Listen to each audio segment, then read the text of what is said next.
Next.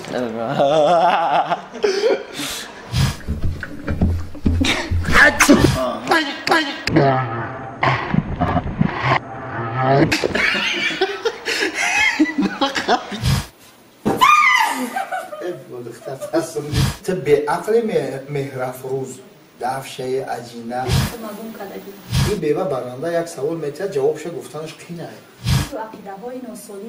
شما از آوان چند سالگیتون این کسب رو انتخاب کردید و برای چی؟ چی باشه؟ کسب پدریه؟ نه. در همین کسب کی با شما یاری میکنه؟ ما خودم زحمت کشیدیم. خودم زحمت کشیدیم. قسمت یکمی برنامه که صحبت آزاد و شناسایی بود. چی کردیسی؟ هر دوش کشتاری این سبقه بود.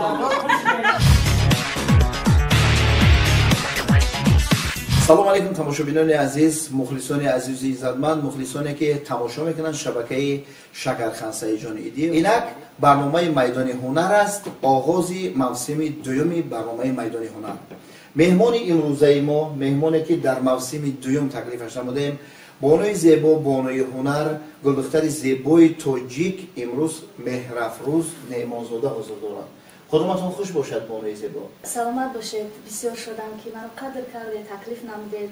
می‌دارم از شما و درود میگویم به همه تماشابینان عزیزی صفحه شما و دوستداران برنامه میدان هنر. امید می‌بندم که همگیشون صحتمند باشند و البته که با برنامه‌های شما باشند.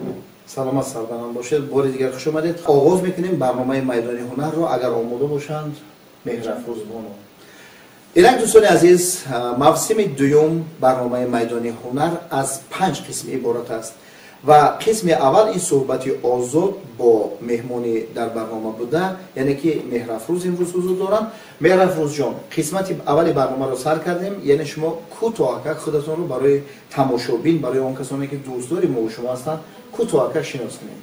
سربلند باشید. مهرافروز نیمانزاده هستم، مؤسس و سردبیر هفته‌نامه زن و مرد، مؤلف شو برنامه اینترنتی از دل به دل، مهمان استراها و خیال سرد، زاده ناحیه همدانی، عین حال ساکن پایتخت. ماشاءالله، بهترین. اینک سوال یکم، چرا که حالا در همین برنامه از دل به دل مهمان ستاره ها شما دیگر اشتراک نمی‌ورزید؟ من می‌بینم که وقت‌های اخیر شما عموما همین برنامه رو دیگر پیش نمی‌برید. درست میگوید و شاید که جواب این سوال رو تماشابین عزیزی برنامه‌های هم نیز منتظر باشد، بخواهد که جواب بگیرد. سبب همین است که پیشتر فرزندانم خردسال بودن، یعنی که کمتر اذیت می‌دادن. خب اونها کلان شدن، مکتب خوان شدن. بیشتر امروز از پس زندگی شخصی هم هستم، از پس زندگی خوب حیاتی اولیوی و تربیت، تعلیم، دانش و علم و موضوع فرزندانم هستم. گذشته از این بعضی مشکلی‌های بود که من نمی‌توانستم که همین برنامه‌ها رو برای منم آماده بسازم. انشاءالله وعده می‌دهم که به نزدیکی دوباره باز از دل به دل و مهمان استراها، مهمان کاشانه‌های شما خواهد گشت. بهترین. یعنی که در همون سامانه‌ها می‌رود یا که سامانه دیگر شد؟ پیشتر من با دیگر سامانه‌ها همکاری می‌کردم، چون شرایط کاری و زندگی هم خوب بود، شرایط پولی و مالی هم خوب بود و امروز در آن شرایطی که در گذشته داشتم قرار ندارم، به خاطر که فرزندانم کلانک شدند. البته صرف و خرج زیاد می‌گردد. من یک صفحه شخصی خودم رو شدم با نام وارث موزیکی، نامی پسرچه هم است. این بعد تمام برنامه‌های من از این صفحه پیشکش خواهم گشت. پیشکش مخلصان باشید.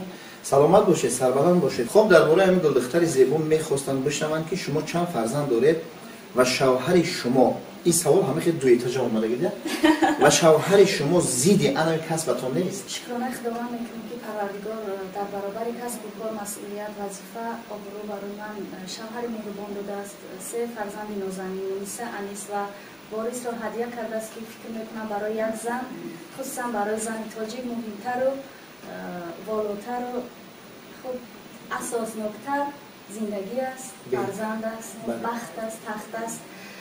و شوهر من در گذشته نیز، چون من روزنامه‌نگار بودم، ایجادکار بودم، مرا دیده و دانسته انتخاب کردن و امروز نیز چون دانسته مرا همسفر زندگی قبول کردن تحمل میکنم. یعنی که زندگی شما شیر و شکر است. شکرانه خداوند بد نیستیم. بهترین. اینجا سوال دیگر آمده است که بار شدگی هست که در مجلاتون شما رو به گریه آورده باشد و دست یاری هم دراز کرده باشید؟ اگر که از من نقل کنم شاید تماشابین عزیز بگوید که خود تعریف کنی میکند یا وصفی بگذار ما رو دیگران بها گذاری کنند، اما من دارم بخش ها، برنامه ها و روزهایی که مخصوص برای معیوبان، پرستاران، دردمندان جدا کردم و از حالشان با خبر می شوم، هم درد و هم راز و هم نفس و هم قدمشون هستم و هر روز جمعه من به دیدار یک نفر دردمند، بیمار و یا یتیم و به پرستار یا کم بضاعت می روم، با آنها در صحبت می شوم، البته نگاه کرده به شرایطم دستگیری می کنم. در روزنامه البته دستگیری مالی کرده نمی شود، اما دستگیری معنوی می شود. یعنی که روحان بالیده بود. بله. می توانیم که راهنمایی کنیم، می توانیم که همراز همون نفر باشیم، می توانیم که یک صحبت خوب و گرم و صمیمی داشته باشیم که همون نفر از حالت ناامیدی، از حالت یأس، از حالت خوب دل شکستگی رها بیابد و فکر می کنم که این هم دستگیری است. سلامت باشید.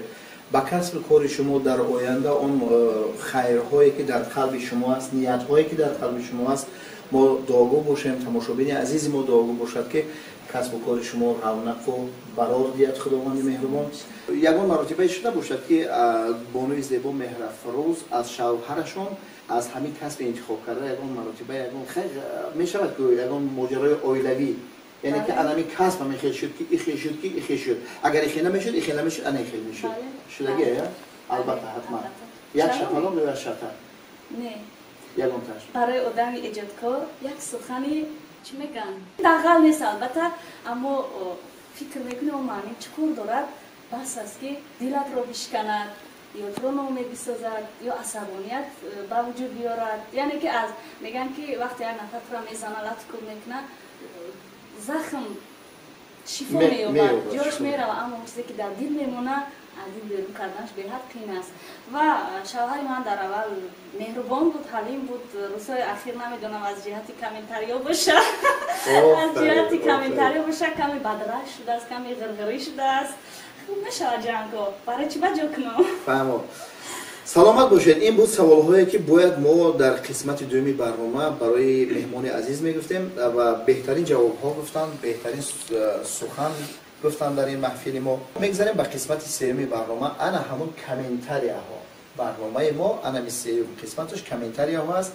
من یک چند کامنتاری برنامه‌های شما را میخونم و میخواستم که ببینم انا عصبانیت و انا احساسات شما و شما چی گفتنی هستید نسبت انا کسانی که در کامنتاریا ها می نویسند و در آینده چی باید کنند. من برنامه از دل به دل با اشتراک فیروزه حفیظ وبده است. خب همین برنامه را شما بردید. در کامنتاریا ها ببینید چی نوشتگم. برنده رنگ مولتیک برین است. رنگ مولتیک برین است. من نمیدونم که برای چیه. خب انا که ببینید اینجا صحبتی آزاده است. این بیوه برنده یک سوال میتونه جوابش گفتنش قینه. نوشتم کامنتاریا.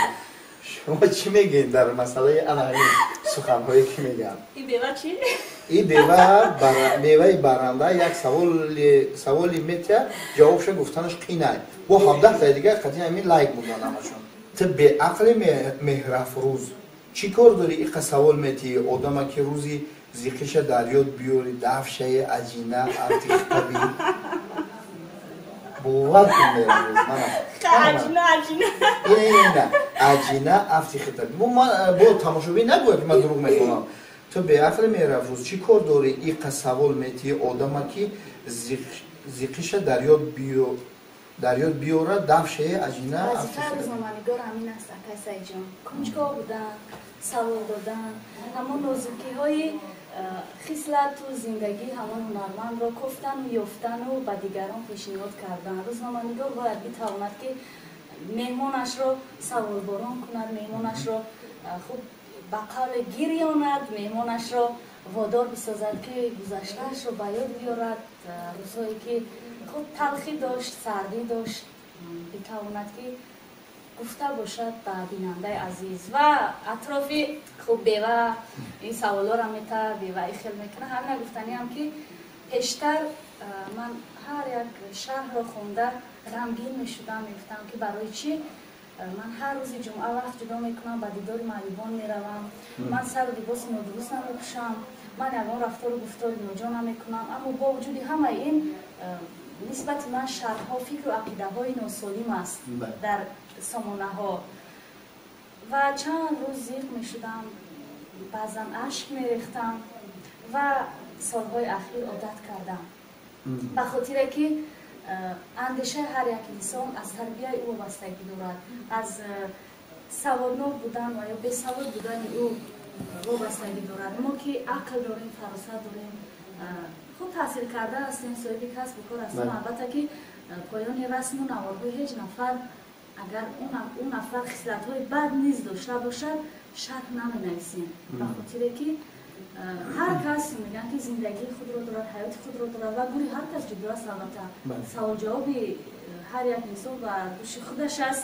بز رو از پای خودش کشول میکنه، بله، و میگن که به تمیزهای مردم از سخن پیدا شود، پیسته بی مغز اگر لب بکند رسوا شود. اون نفر که سواد ندارد، دانش ندارد، علم ندارد، کسب و هنر ندارد، بیکار است، در خانه نشسته نمیدونه چیکار کند، میشیند حیات و زندگی یک نفر رو مورد بحث قرار میدهد، میشیند یک نفر رو پس میزند، به عزت نفسش میرسد. من همین رو گفتنیم که وقت زندگی ما رو یک نفر نمیدوند، کی بودن ما رو نمیدوند، خصلت‌های ما رو نمیدوند، خوب رنج‌های کشیده ما رو در زندگی در فعالیت کاری نمیدوند، بهترش که شرح ننویسد. بله. برای یک درباره یک نفر فکر و عقیدت بیان کردم، گفتن باید که اون نفر رو بدونی، باموزی، بله بشناسی، او چی گذاره گذرانده، چی گونه زن است، چی گونه مرد است، چی روزگار دارد. بعد میتوانی که اندیشت رو گفته باشی اطراف اون نفر. خب بهترین. هم برای اون کسانی که اوراد می نویسن و هر چی کلمه ها می نویسن، شما یک چیز فراموش نکنید، پیش از نوشتن باید انا همون اوراد نویسنده، یعنی که نمیدونم خودش خیلی است، فکر کنه که نقاشی انمی دختر زیبا و نقاشی همه ما و شما الله است. خب اینک میگذاریم به قسمت چهارمی برنامه ما، این انتخاب کسب است. ما در اینجا رقم ها داریم، در اینجا رقم ها در کسب ها نوشته شده بانوی زیبا. در ان همه کسب ها بازی شما یک تاش رو میگیرید، از 1 تا 10 هست، یک تاش رو میگیرید، ما شما چشمتون رو میپوشید، ما در گردن شما کشور میکنیم، شما عموما امور نگاه نمیکنید. من سوال دادن میگیرم این از کجا پیدا شد این کسب، برای چی این کسب رو شما انتخاب کردید فلان به مدام، شما هم خیلی جواب میدید در اول. یعنی که انسان هایی هستند که بدیل احساس میکنن که همین چی است. انا همون چیزا ما میخوایم بفهمیم که شما کنید دیلتون کنید چی احساس میکنید، کدام رقم رو انتخاب میکنید. من از 1 تا 10، من این 10 بوده است، این 1، این 8، این 4، اینش خیلی کدامش هم میگیرین میهن افروز. اما خیلی گپ زنیم و هم رقم هم میگیریم. بگذار 4 باشد. شما یک لحظه اکنون او طرف نگاه کنید، ما 4 رو میگیریم، 4 رو نشان میدهیم. انا شما نگاه نمیکنید، انا که مرا نگاه کرده، اینمی کسبی که حالا در پیش شما است. شما از آوانی چند سالگیتون اینمی کسب رو انتخاب کردید و برای چی؟ چی باشه؟ عموما نگاه نکنم. بسیار جوانای حاضر ما همین چی را دوست میدارن. بیکار خوجه؟ نه چرا بیکار خوجه؟ شما برای چی این رو انتخاب کردید؟ معقول بود. خب از چند سالگیتون همین کسب؟ کودکی. برای پیشرفت در همین کسب کی با شما یاری میکنه؟ ما خودم زحمت کشیدم. خودم زحمت کشیدم. خب. حالا بسه که چیکار باشه؟ مراتبه شده است که از پشت همین کسبتون شما در یکان جا لطکوب کرده باشن شما را. میگم که سعید جان شما نمیدونیم چقدر شما نمیدونیم چقدر زحمت ها کشیدم، چقدر روزای سخت گذروندم. شوهر شما زید نیستن که همین کسب انتخاب کرده؟ زید؟ خمیدون نیست که خم کسب داریم. همه کسب داریم. باوری دارین که برای کسب انتخاب کردنتون در آینده شما یادون صاحب قصر میشوین، صاحب یادون خانه زیبا و ویلا و دهچه و مناطق چیزا. خودم زحمت کشم میشه. این کسب پدر اون مختگین کسب پدریه؟ نه.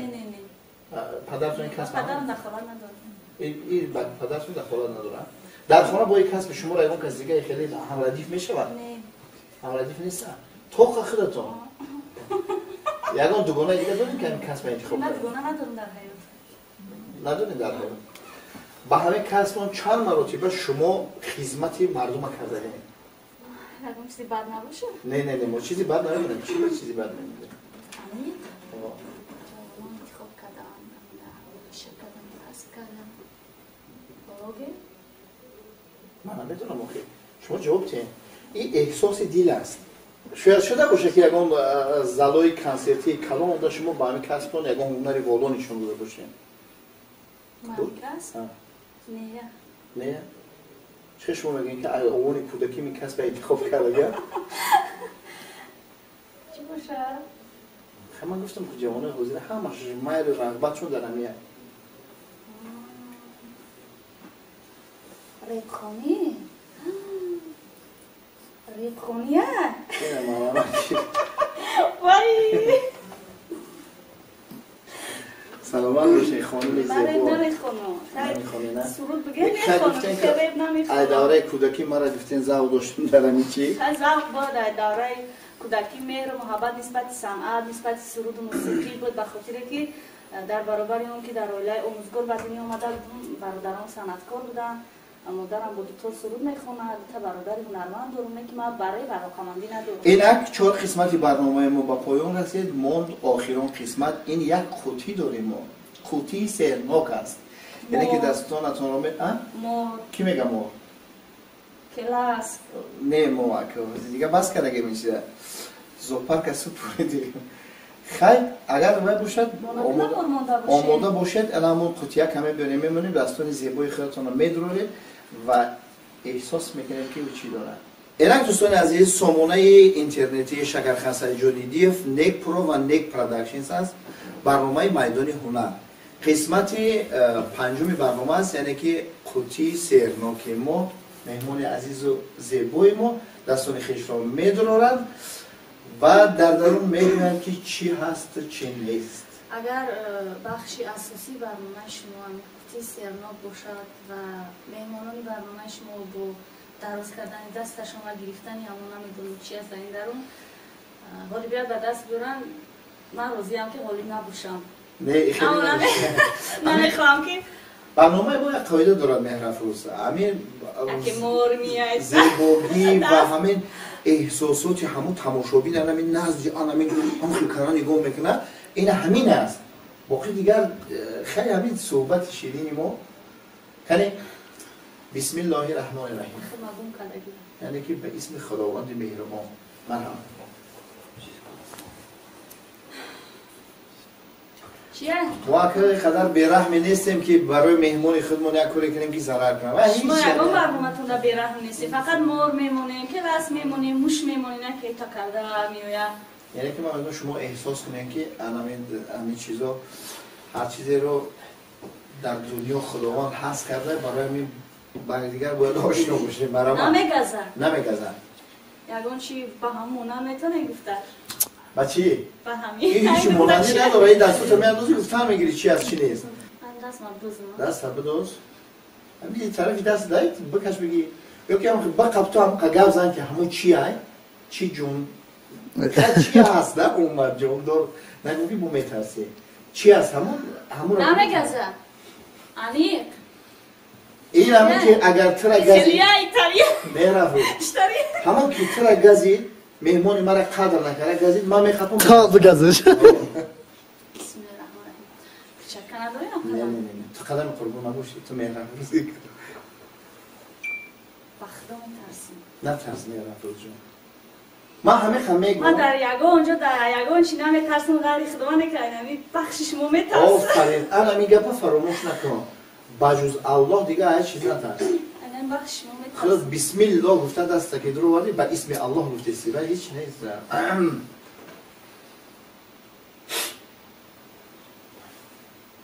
این برمانه آفرین آفرین بنا برو روش نه ترسیده ای ماشاءالله بیا نصیب خیتر با اشتیای توم نیرو با بچه ها میبرم شد تمام هر چیزی که هست برو با بچه تا بر با دختر ترسوندی من چی بود؟ بسیار بسیار. به این دست داد زوفی به یک دست بگانک نکی ببینم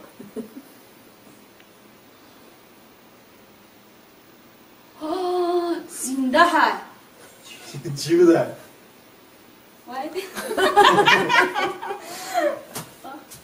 شکر رو میخوری با بچه تا میبریش؟ با مرمه کنه مرمه زلی پلی باشه من زلی پلی باشه زلی بگی نه نه داره کس زلی هسته تایی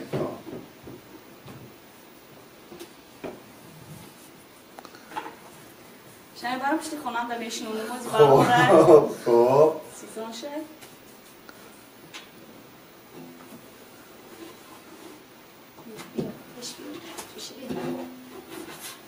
هیچ نیست دیگه کنی این فلان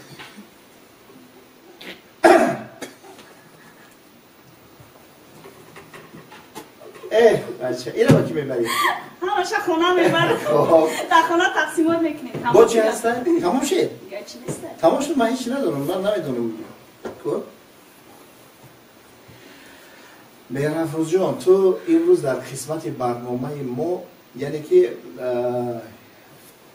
سیزن یکمش بود سیزن دومش یعنی که در برنامه ما اشتراک کردیم چه تمنیات داره برای تماشاگران موسم دومی برنامه میدان هنر واقعا نسبت بیشتر صبورتر بوده است به خاطر که پناه بوده میخری سه بوده میخری چکر میبری در خونه چکر رو میخری اگر وقتی من حالی داشته باشم میبرم میشنونم یعنی که نیست یکون مور کل است یا بمونین اولی نه نمیمونیم دیگه نمیمونین خیلی خدا میدونم هر نفره که میخواهد مهمونی برنامه میدان هنر شود میتواند با جرأت بیاید مهمان شود باور دارم که پشیمان نمیگردد و همه تماشاگران عزیز این برنامه سعادت زندگی خوشبختی موفقیت برار و خانوادگی آرزو میکنم و کارگردان تهیه‌گران و همه اون نفرانی که در تشکیل این برنامه زحمت کشیدن و البته که هنگام تنظیم باز معنی سر آب میکنن رحمت میگویم